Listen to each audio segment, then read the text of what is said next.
Three, two, one.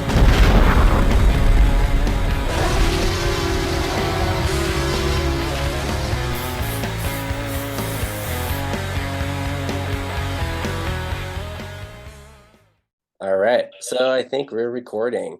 So, thanks for bearing with me, and welcome to the wonderful world of Zoom. How you doing, Merle? Hey, I'm still alive. I got hit. I got hit by a fucking car on my bicycle When about a the, week. So my whole fucking body feels like I'm 90 years old. oh But wow, how did I'm that still, happen? you know, this bitch said I ran a light, but then she said she was glancing down at her cell phone. There you go. I There don't you, know. Listen, whether you, my lawyer has the police report. That's all I know. oh, okay. Well, you feeling a little bit better now, or is it still a little I'm sore? I'm okay, but my whole body aches, my back aches, my neck aches. I got fluid in my fucking head. Oh I've shit! got fucking knee problem. My hands are fucking sore. I had stitches. It's a pain in the ass. Wow. Wow. Yeah. Anyway, fuck that. Well, anyway, thank you so much for joining me and doing this with me on the Disaster Party podcast.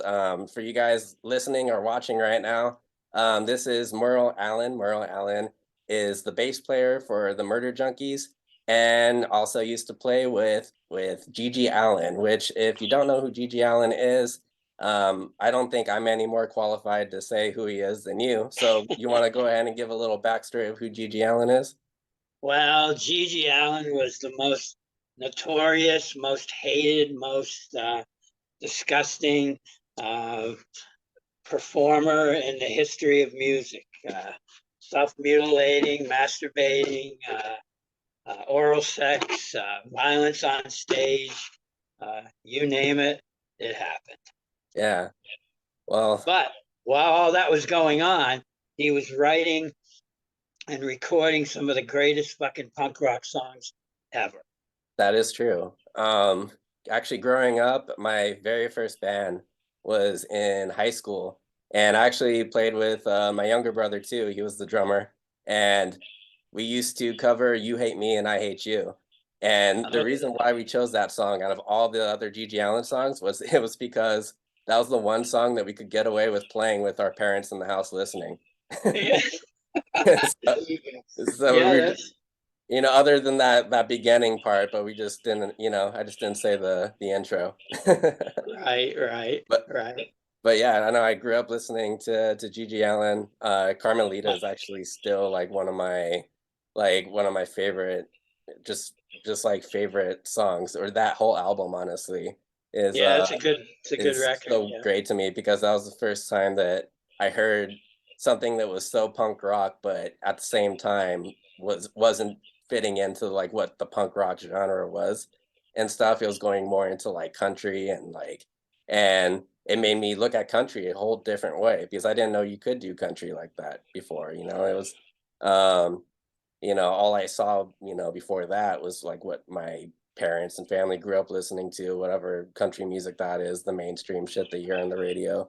And, I didn't know there was like a total outlaw country way of doing it, but while well, still we grew up listening to real country music. That fucking country music you're listening to today is garbage. It's not even fucking country music. It's fucking yeah, a joke. You know, I mean, we grew up with Hank Williams and fucking Johnny Cash and Willie Nelson and David Allan Coe and people like that. Hell, when we were rolling around the country in the '90s, early '90s with my brother, we listened to more country music than anything.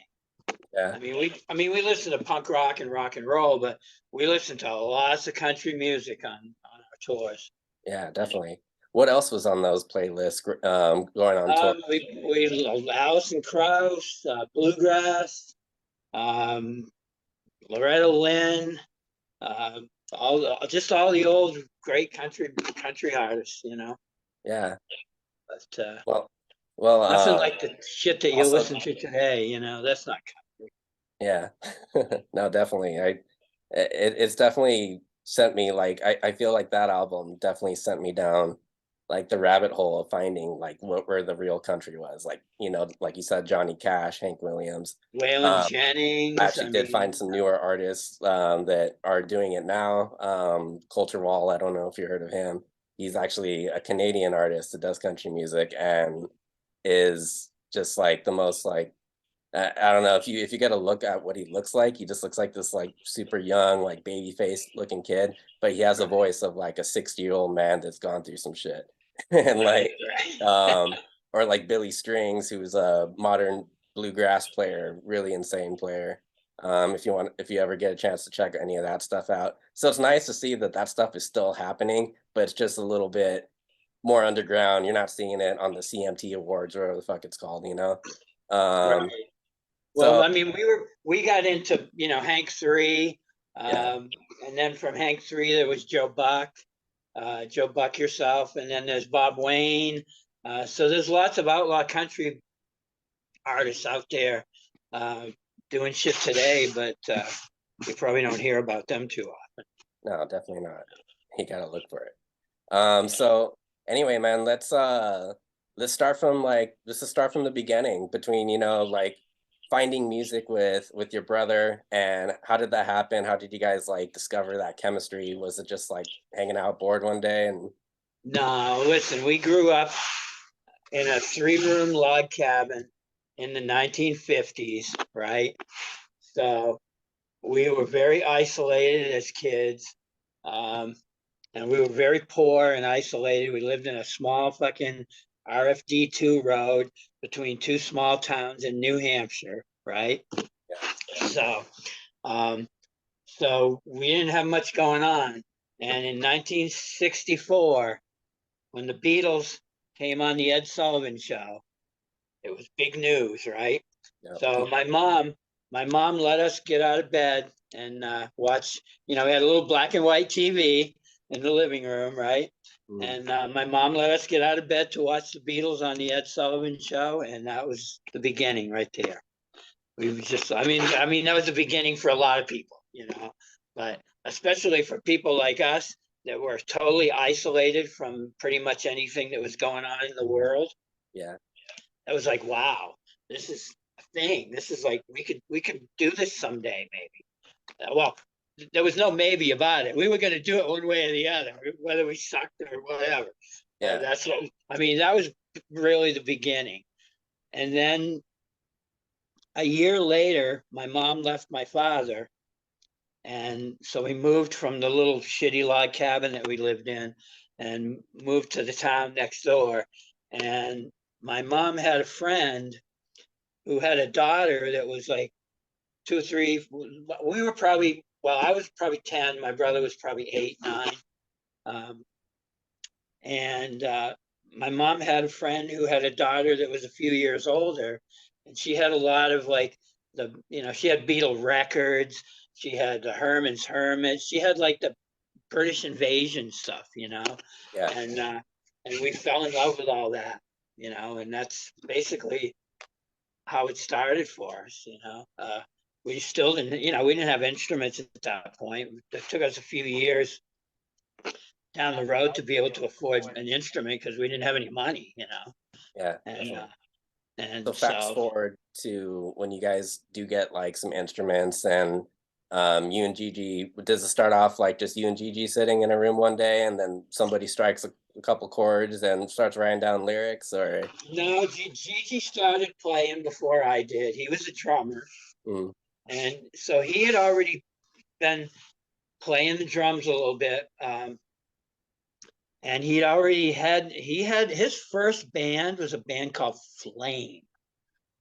And it was him and a couple of other guys. And I don't know if any of them could really play, but I remember that they used to rehearse at in the basement of the Catholic Church in Lancaster, New Hampshire. So nice. I would go and watch them, and I was envious because he was already playing, and I hadn't even picked up an instrument at that time. Uh, so that's basically when I decided to start playing guitar. This would have been you know, in the 70s. We were in the 70s at this point, Mhm. and I started playing guitar, and we started our first band probably around, well, 1975, 1976, because we played the bicentennial. So I know it was 1976. And it was a band called Little Sister's Date. Mm. And Gigi was playing drums, I was playing guitar. Alan Chappell, who was the bass player for the Jabbers, we were like best friends, me and my brother and Alan. Alan was a guitar player that was the first guitar player that we actually saw that could actually play. The only problem with his playing was he was good when he was by himself, but when he was with a band, he couldn't keep time. So playing guitar was really difficult for him. But again, he was like the first guy we saw that could actually play, like solos and imitate stuff that he heard on the records. And we were like, wow. So we were impressed at that point, Yeah. And we played, Little Sister's Date played for 6 months, maybe a year. I mean, we probably rehearsed more than we played shows. I don't remember us playing more than a handful of shows. We played an outdoor, like block party once. We played the bicentennial. We played, probably played in front of like 20 people 3 or 4 times. Yeah. But we were playing, and that's all that mattered to us. Yeah, definitely. And basically that band was more of a experimental thing. We were just kind of learning how to play at that point. And after that band broke up, pretty soon after that, we started another band with a guy from Berlin, New Hampshire. Now he was like 45 minutes away from us. So, and his name was Jeff Penny, and he was a guitar player, and he could actually really play. And at that point, my brother was a good drummer, and I was an adequate bass player. So we were a 3-piece band, and we called ourselves Malpractice. Mm-hmm. So Malpractice was playing the Maine, New Hampshire, Vermont circuit. We did go to New York once. We did go to Boston once. We went to Boston and got our van ripped off with all of our equipment. So, the country bumpkins go to the city and get all our shit stolen. Yeah. That's basically how that happened. But no, we played mostly Maine, New Hampshire, and Vermont. And the problem with Malpractice was, the bands that did the circuit back then in New England, they were playing all top 40 songs. So they were playing all the songs that were popular and everybody knew and everybody could sing along to and all that shit. Well, we were playing, stuff like Kiss and Aerosmith and Black Sabbath and some of our own songs. And at that point, we were throwing in the Ramones' first album had already come out. So we were playing Ramones, a couple of Ramones songs, and, the kind of stuff that people didn't really go to a club to listen to, and half the songs they probably didn't even know what they were, because they weren't top 40. So they weren't being played on the radio. That's where people from that part of the world, they listen to the radio and that's what they hear and that's all they know because they're very fucking closed-minded and simple-minded and all that kind of shit. So while we were able to play, we didn't get like the cream of the crop gigs and shit. And back then, you played for like, you played like a venue 3 or 4 nights and you had to play 3 or 4 sets a night. It wasn't like 3 or 4 bands on a bill where you played for 45 minutes and you were done. No, you played like 45 minutes, took a 15-minute break, and then did it all over again. I don't know how we came up with that many songs. Thinking back, I'm like, how the fuck did we know that many songs to play 3 or 4 sets? And And so, yeah, and the pay was like, you know, you make like 100 or $150 a night. And that's for four guys, you know. Yeah. But we didn't care. I mean, you know, obviously we weren't doing it for money.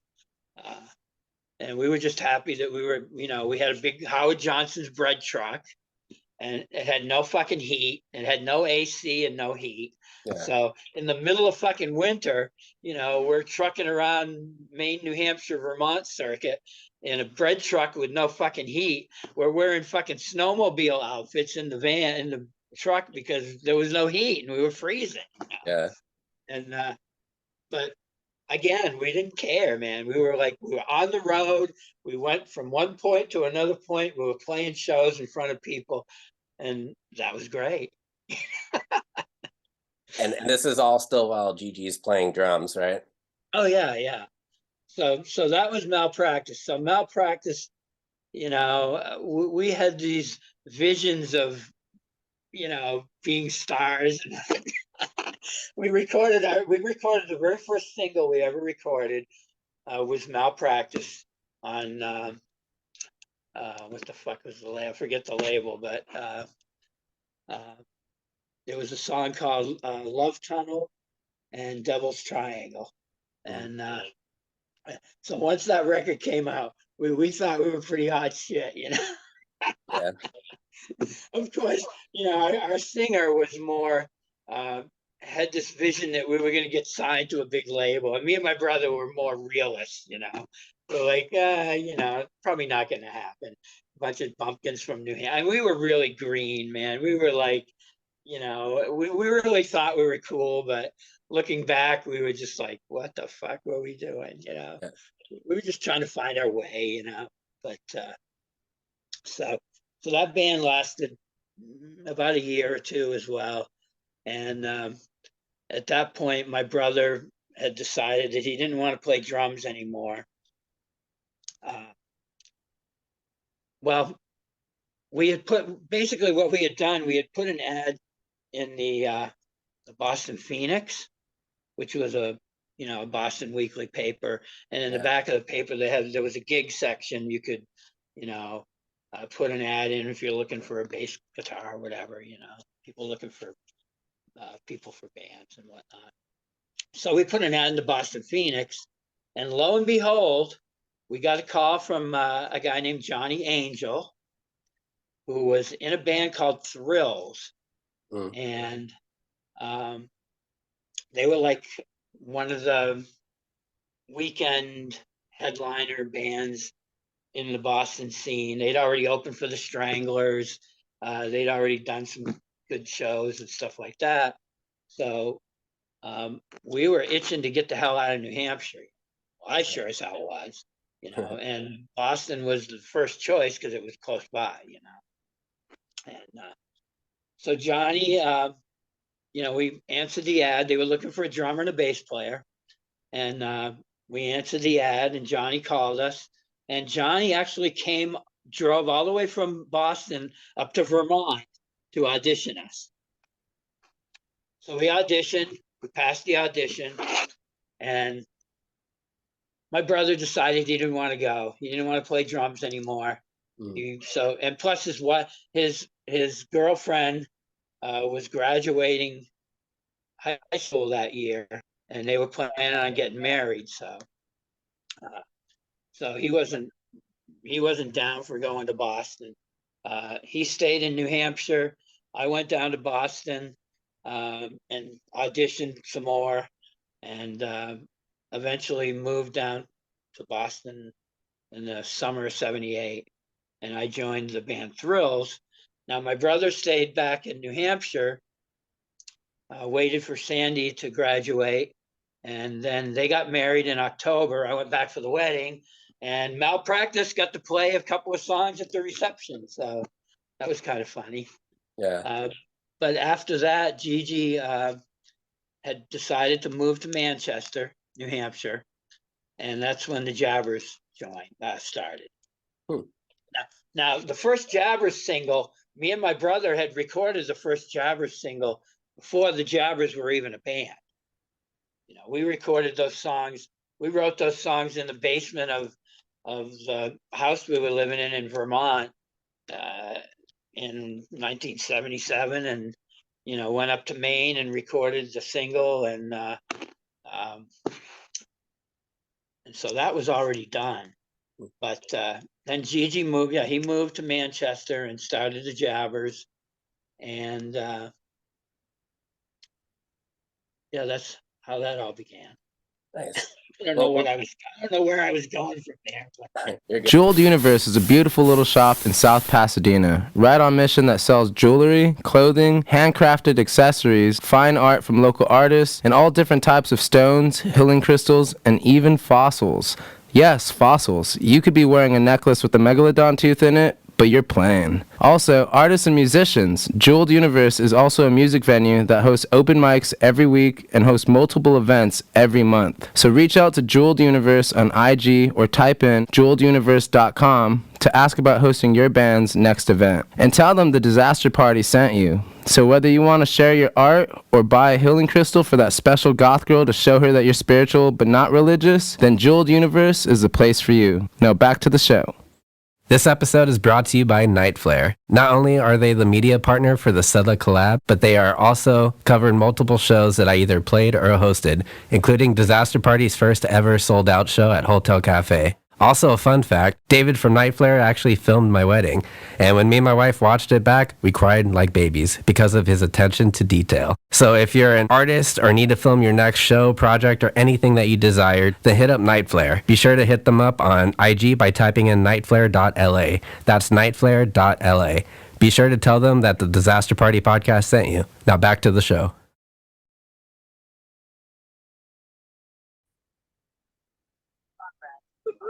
There it is. All right.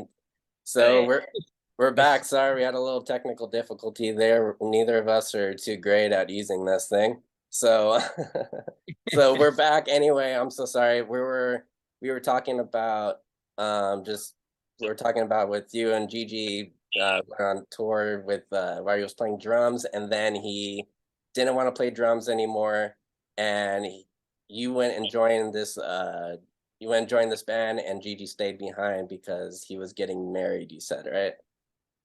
yeah. Yep.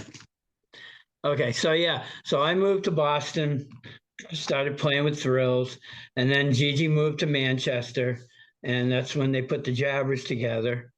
Yeah, that's history. Well, there it is. No, so I was loving, living in Boston, and my band, Thrills. We were lucky enough to be popular enough to play with lots of we opened for the Cars, we opened for U2, we opened for the Ramones, the David Johansen, Johnny Saunders, the Dead Boys. The who's who of punk rock we opened for back in the 70s. And then Gigi was doing his thing in Manchester, and he wasn't that popular at that time. He would come down to Boston and open for us. We would see him, come down to the Rat and play. The Jabbers were a great fucking band. The problem was that Gigi had started to slowly, piss everybody off in his own way. He wasn't defecating on stage and beating people up at that point, but yeah, he was still he'd go and knock your drink off the table or pour your drink over your head, or flopper. He was like just doing crazy shit on stage and not really hurting anybody at that point, but he was doing enough to get thrown out of venues every time he played, Yeah, definitely.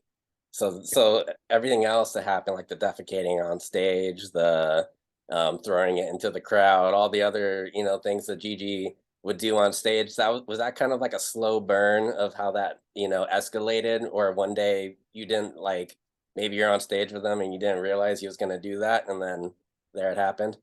Well, everything was a slow progression. He started, like I said, by, just knocking people's drinks over and throwing shit at people, and and slowly getting into altercations, here and there. But the jabbers, this was still the late 70s, early 80s, Yeah. and the jabbers would rehearse and rehearse and rehearse, and they'd go to play a show, and the show would get shut down after like 10 or 15 minutes because Gigi, was doing crazy shit. So, they got frustrated, and Gigi was very, would patronize you any way he could, oh yeah, it won't happen again, and the next show the same shit would happen, and eventually, through the course of a few years, members started leaving and new members came and went, and eventually the jabbers just broke off in the 80s because nobody could tolerate just rehearsing and not playing shows, Yeah. And so that at that point, Gigi was just doing all kinds of, at that point, my band Thrills had left. I was without a band. This was like the mid 80s, and Gigi was getting a little wilder. Well, the first time that he defecated on stage was at a VFW club in Peoria, Illinois. Yeah. And Bloody Mess from Bloody Mess and the Scabs had invited him to play. Now, I wasn't playing with my brother at that point. We were, we would see each other because he was still living in New Hampshire and I was still living in Boston. I was actually working a shitty job, and he would come down and hang out. And, I was always envious because he was doing shit that I wanted to do. And I had gotten married. At that point, my brother had gotten divorced and I had gotten fucking sucked into the fucking marriage bullshit. So that's what happens. When you get married, you're fucked. You got no fucking rock and roll anymore, and I was envious of my brother because he was doing the shit that I was doing when he was married. But now he's doing it because I'm fucking married, and so, I was happy for him, but I wanted to play, again with him, and that didn't happen again until 1989, and in the meantime, Gigi was touring around the country. I put touring loosely because, touring to Gigi back in the day was either getting in a Greyhound bus or getting in a van with a band from from Chicago or Detroit. He played with the Toilet Rockers. He played with the Disappointments. He would go off on his own and play with a fucking mixtape if he had to, He was doing shit like that. And we didn't play together until 1989, when we decided to start a band in Boston, and we came up with this band, the AIDS Brigade, and it was really difficult finding people at that time that wanted to play with my brother because anybody that was really good, wanted nothing to do with us, and all the people that sucked and couldn't play, well, I could play with you guys. Yeah, well, fuck you suck. I mean, so in Boston, it was very conservative at the time, and the scene there was no scene like there was in the 70s. The scene had pretty much gone away. A lot of the venues had closed, and so we did put a band together, but we only played one show because, like I said, it was difficult to keep a band, and basically what we wanted to do was just play a show, and the venue that we got a gig at, the Middle East Cafe, Gigi had been thrown out of. Now Gigi had basically been thrown out of pretty much every venue that we used to go out to shows all the time and hang out. Gigi got thrown out of pretty much every club in Boston at one time or another. And the Middle East Cafe was no exception.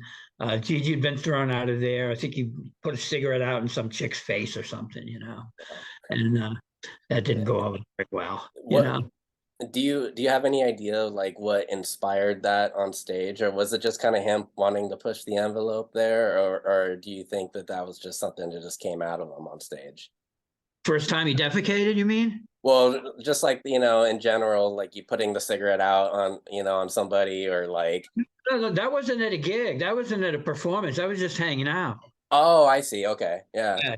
No, listen, a lot of times what happened on stage would overlap to, just regular going out and hanging out, because if Gigi didn't play for a certain period of time, he had all of this pent up aggression or anger, or all of, fueled by drugs and alcohol and everything, and a little paranoia, I mean, I would see him, like we were at the pizza deli right next to the Rat one night, and we were sitting there eating our pizza, and there's tables all one right after the other, right?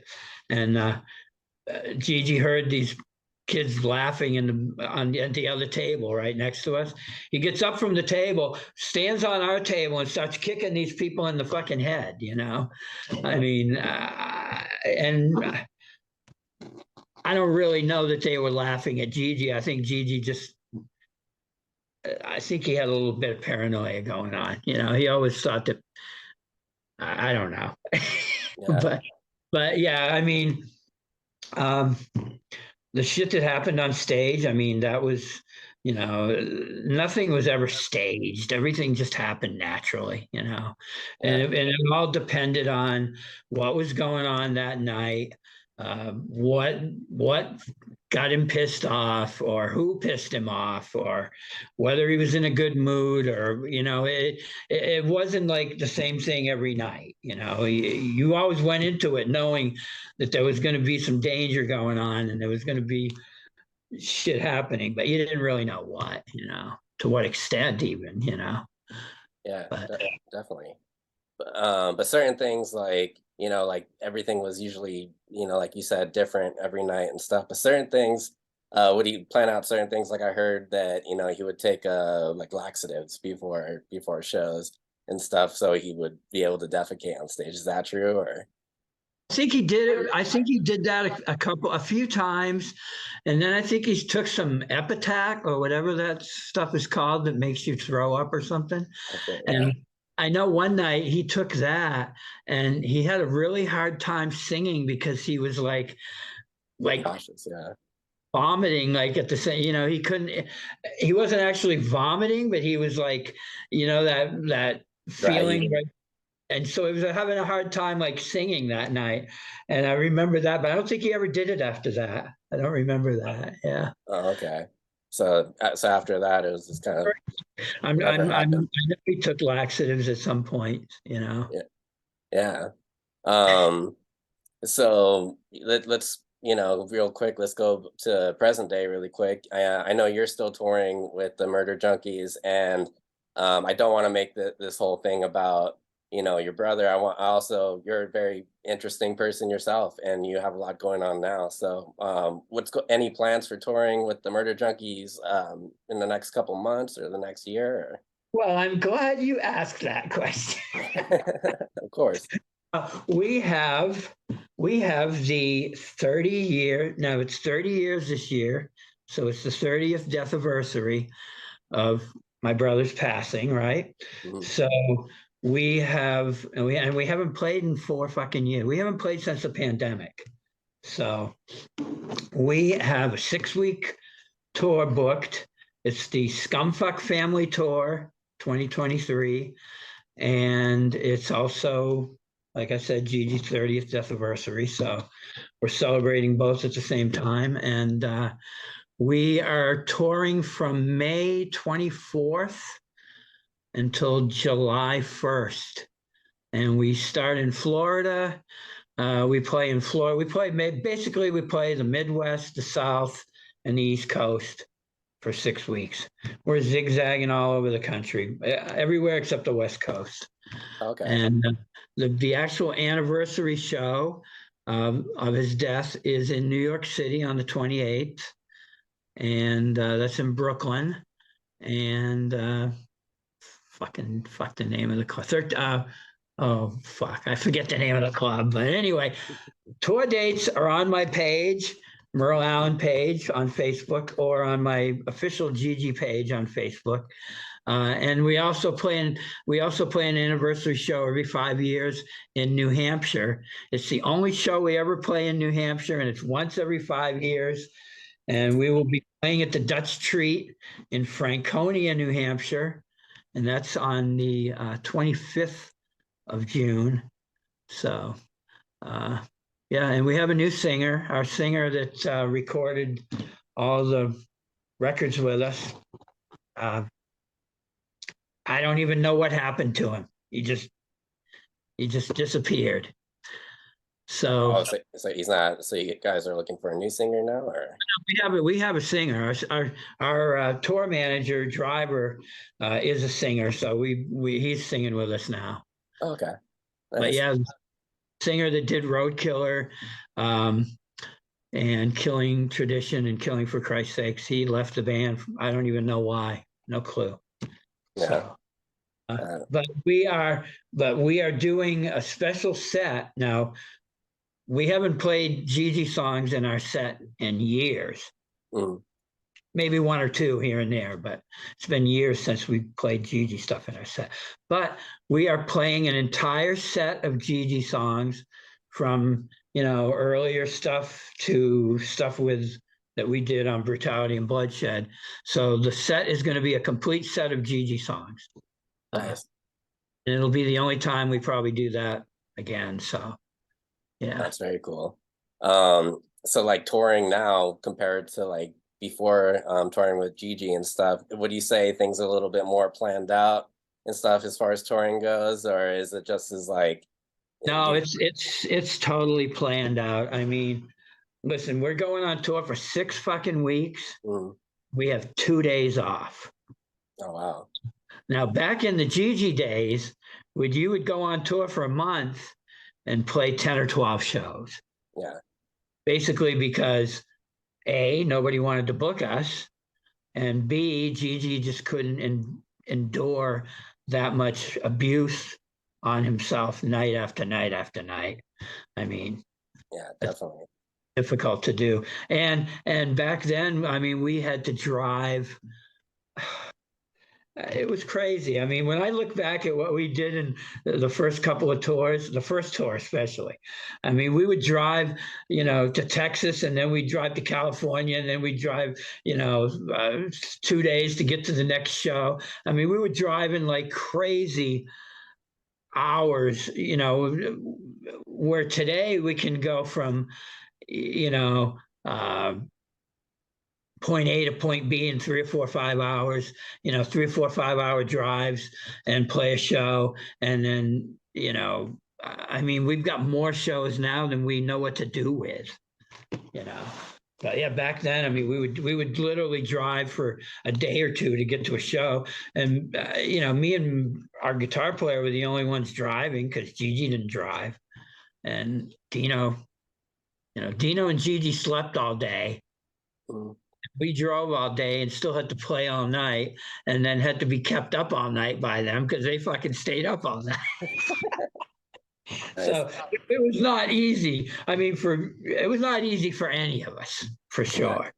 But I wouldn't trade it in for the world, man. That was the most exciting fucking time of my life, I'm sure it's been that. I'm sure that whole ride, like you honestly have you probably have the most like the most rock and roll story out of anyone I can think of in history, any crazy rock bands, Led Zeppelin, Black Sabbath, whatever. Like I feel like you guys truly were like the embodiment of rock and roll, and Gigi Allen just kind of like, he just lived, breathed, and just everything about him was rock and roll. And that's what I really appreciate about you guys' story, is just how how it really stands out from the rest as far as like this is, this is what it's supposed to be. This is what rock and roll is. And you guys weren't looking for like, mainstream success or record deals or anything like that. You're just doing it out of the straight love of doing it. We stopped that after Malpractice. Yeah, definitely. Yeah. But So we knew there was no commercial success, and we didn't care. We just wanted to play what we wanted to play, yeah, And that's but what at the sucks today is yeah, like people don't play what they feel anymore. They play what everybody else is playing that's popular. And that's why all these fucking bands, I haven't listened to anything new since probably the late 90s. I mean, music to me now is garbage. It's a bunch of fucking same shit, metal and hardcore. There's no punk. The only punk rock that's out there now are the bands that continue playing that have been playing for 30 or 40 years. You yeah. got GBH is back out on tour. You got the Circle Jerks. Black Flag, Fang is playing. I mean, Anti-Scene's still playing. We're still playing. That's punk rock. All this other bullshit, that's out there like Blink 182 and all these other fucking faggot bands. That's not fucking punk rock. That's fucking bullshit. It's all fucking faggot rock. Well, maybe after this I'll send you some music that's a little bit more underground. I might be able to change your mind. Maybe I'll show you some new music that you will enjoy. That would be great. I'm not closed-minded to finding new music. The only problem is I'm too fucking, I don't have the time to fucking look for shit because every time I don't even, people send me links all fucking day long. Listen to this, listen to my band, I don't open a fucking link in my Messenger. Yeah. So if somebody sends me a link, I'm like, sorry, I don't open anything in Messenger. Yeah, a lot of it can be just like, viruses and shit too. Like that's how people get hacked. Too, but it's a worse virus is having to listen to your shitty fucking band. That's very true. And that virus is spread worldwide. Well, at least it tries to. But at the same time, so even though it wasn't something you guys were trying to do, mainstream success wasn't something you guys necessarily wanted. You guys were still really good with like marketing yourselves. I mean, I know I always see that, on your Facebook page and stuff, you always like, you have stuff that you're selling online, merchandise, stuff like that. And I know Gigi was also going on a lot of talk shows and stuff back in the 90s, Jerry Springer, who actually passed away today. He went on his show. I'm sorry. Saw that. Yeah. Yeah, so I know he's been on that show. He's been on a couple other shows, and he was constantly out there spreading the message. But Gigi was a master of self-promoting himself, even back in the Jabbers days, even before the fucking Jabbers. He was like, he would do interviews with a zine if they had 20 people reading the zine. He didn't care what was going on. He would interview with anybody at any time and do whatever he could do to get his name out. I mean, when you live in New Hampshire, you're not living in New York or LA, it's like people aren't knocking on your door. You got to fucking, get noticed, and Gigi was always really great at self-promoting himself. It cracks me up to see these fucking idiot kids today that don't know shit about my brother, weren't even alive when my brother was playing, Oh, there's a Gigi bobblehead. Oh, Gigi would have hated that. You know what? Gigi loved that shit. Gigi liked anything that had his fucking name on it, his picture on it, anything that promoted him in any way, a bobblehead, a doll, a poster, a fucking whatever, man. He fucking ate that shit up. He loved that shit. Yeah. These morons today, these fucking fake Gigi wannabe fucking faggots. It's crazy the people would tell you too. Gigi would have hated. You don't know nothing. You don't even know Gigi. You know nothing about him. It's crazy the people would tell you out of all people. They're like, "Oh, that's not what Gigi." It's like, what are you talking about? Yeah. That's I have my haters out there. I have a lot of fans, and I have my haters, and you know what? I don't listen to any of them.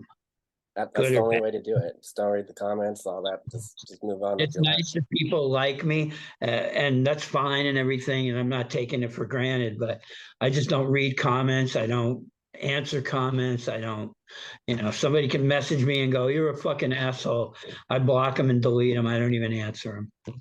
I got Yeah, no time. Shit. definitely. You don't need that in your life, definitely. One thing too that I've seen in person too, that, I'm not, I can't speak for it, but I'm sure Gigi would have loved it. He has this life-size statue in the Museum of Death over in LA. Of And course. I remember I walked through there not knowing that it was there. And I walked in and saw it, and like I was so excited. And it was funny because the people I was with, nobody else knew what it was other than me and stuff. And they're like, "What are you talking about?" I'm like, this guy was like one of the best rock and roll, like, punk rock guys like ever and stuff. And it's crazy. The people that I was hanging out with that day just didn't know, how crazy Well, that was. what's funny is the Museum of Death is actually opening on May 1st, soft opening May 1st, and it's opening in June 1st. A new location. It's fucking beautiful. It's huge. I've already seen it, and my brother's headstone is there now. So, and the statue has my brother's clothing that he died in on it. So, yeah, so the Museum of Death is going to have a big display with his headstone and everything, because, as you know, the headstone had been removed from the Catholic cemetery in Littleton, New Hampshire. It was actually removed in 2010 and sat in the basement of the fucking Catholic church for a few years until my mom finally rescued it.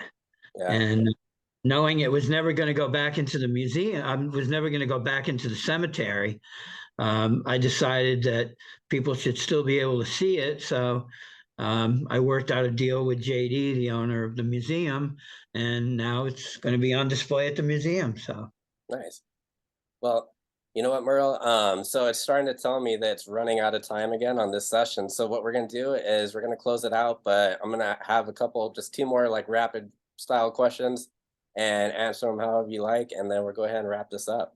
So my first question is, so I know Gigi and you also used to write notes. I think Gigi actually got to go visit him in prison, John Wayne Gacy. So how did that relationship start between you guys all in general and stuff? well, I think Bloody Mess had already been writing to Gacy, and I believe Ankh from the Hated documentary had been writing to Gacy. So my brother got his information, and he started writing to him. And then shortly after that, Gigi got arrested and went to jail and went to prison, so he was unable to write. But I had already at that point had gone and seen an exhibit of John Wayne Gacy's artwork at a little like alternative like magazine shop in Alston, Massachusetts, and it was a display of all Gacy's artwork and paintings and drawings and stuff like that. A place called the Primal Plunge. Yeah. So that's the first time that I had, seen some of Gacy's stuff. So I started writing to him, knowing that my brother wasn't going to be able to write to him anymore, and I wrote to him right up until he was executed, and collected a bunch of his artwork, had a bunch of his letters and stuff like that. Yeah. And you sold them recently, right? So my whole serial killer collection is sold. Yeah. Yeah. And then one last question. This is something that I don't think, because I watched a lot of the interviews with like Soft Right Underbelly that you did when I was like looking into this. And one question I don't think anyone has asked you is, in your opinion, what do you think, how do you think Gigi Allen's life would have gone if he wasn't a musician? If he didn't get into music at all, what do you think Gigi Allen would have been? Whoa. Well, he said it on one of the talk shows, I believe, that if he hadn't been a musician, he could have been a serial killer. I don't know about that, but I know he really didn't have a I mean, his conscience was like, he could do something to somebody and walk away and have no remorse about it, So you never know, I mean, I'm sure that he wouldn't have been, the president of some company or something like that. Yeah, I wouldn't be running Facebook Thank right God now. for music, because music saved us all. So, Definitely. That's kind of the point I was making with it, is like, even though there was a lot of like crazy antics on stage that he did, even though there's a lot of things that happened, I feel like music in a way saved him from being, from being like, from possibly being either a serial killer or just whatever else lived inside of him. I feel like this in a way kind of like, tamed him in a way, in a crazy way. yeah. So anyway, thank you so much for coming on and doing this with me. Thank you for all the Sorry technical for the difficulties. difficulties. Yeah. I appreciate it. Anything else you want to plug really quick before we go? No, just come on to my Facebook page and check out my merch, and come out to the Scumfuck Family Tour in May and June, and check out the tour dates on my page, and come hear some Scumfuck rock and roll, baby. Fuck yeah. Well, hey, thanks again, man. Thanks for doing this again. And thank you for listening to the Disaster Party podcast. We'll see you next time.